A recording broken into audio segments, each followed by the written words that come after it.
If you ever took a walk in nature, you know that it does kind of have some sort of healing element to it. It makes you notice the things around you and it forces you into the present moment, listening to the birds chirping or the sticks breaking on your foot. Even though those walks of nature are nice, it does teach you one thing, and it teaches you that the present moment is just as important as it is here right now than it is out there in nature. So I've been gone for 2 weeks. I've been trying to maintain an upload schedule of like at least once a week, but I knew that with school it was pretty much impossible, especially with finals coming up. I had a lot to study for, and well, I remember I was really stressed. Literally yesterday I just ended school, and I remember my workout was so much better just because I had no stress. I was lifting heavier weights. I was so much more motivated. It's probably the best workout I've had in a month or two. And I remember in school, pretty much the only thing I was thinking about was like the past and the future. Just because I was stressed, and like it didn't really help that I was,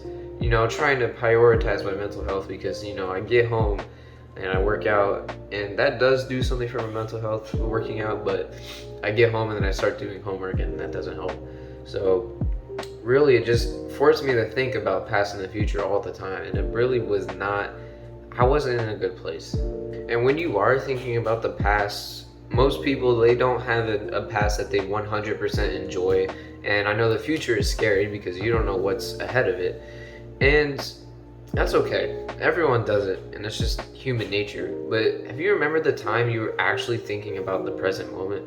Because if you think about it, the present moment isn't really affecting you now because you're just sitting there, just listening to things around you. You're feeling what you're feeling right now. Like for me, I'm just sitting on this chair. I'm hearing the fan in my room. I'm just being aware right now, and that doesn't make me happy or sad. It just makes me feel peaceful. And studies show that you are actually a better overall well-being when you are in the present moment. And on top of that, you're more observant of the things around you. So like if you're in a conversation and you are totally in the present moment, you can listen to them more and more. You can digest their information, and you don't have to like blurt out in front of them because you're not thinking about the future. You're not thinking about what you're going to say in the next 2 seconds. You're just listening to them, and then once they're done speaking, then you can start to think about what you say, which still is in the present moment. And you can come out with things more thoughtful, and you can be perceived as a better listener to other people, which is great. With that being said, staying grounded in the present moment is not the easiest thing to do. Literally, like I said before, it is human nature to drift off into something else that you'd rather be thinking about. Especially me in chemistry, I still try to combat this. Like, I know it's really boring for me, and I know I probably shouldn't be doing this because it would make my life easier if I just listened, but I just can't. I listen to the teacher for a few minutes and then I just doze off into something that, it's gonna happen in the next few periods, or some homework assignment that I'm worried about. And it doesn't really make me happy, and just makes me more stressed, but I keep doing it because it's just so hard to just, keep reminding yourself. And that's what meditation is for. It just helps you get back into the present moment. And the only reason why you actually do doze off is just because whenever you're not really doing anything stimulating, so to speak, the mind just tends to wander off. If you've ever meditated at least one time, you'll know that, well, it just does the same thing. This especially happens during boredom. When you're not doing anything, your mind just thinks about random things, and that's just how the brain works, because if it didn't, it would probably go insane. So the conclusion I've come to, being present as much as I can is just long-term meditation. Once you meditate consistently every single day, it takes years to actually get like good at it and keep it at a habit and make sure like you're really good at it.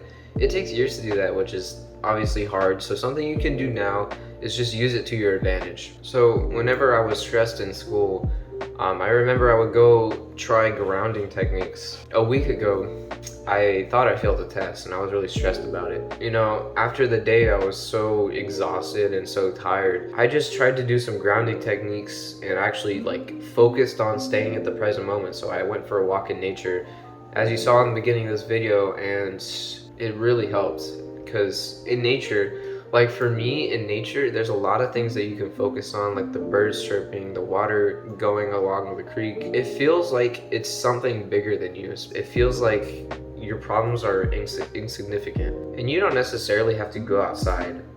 You can even just do grounding techniques like holding an ice cube in your hands, because that makes you just feel all sorts of things. Best way that most people do it is just to breathe deeply. Breathe in, breathe out. It actually does help because it's a little bit like very short-term meditation.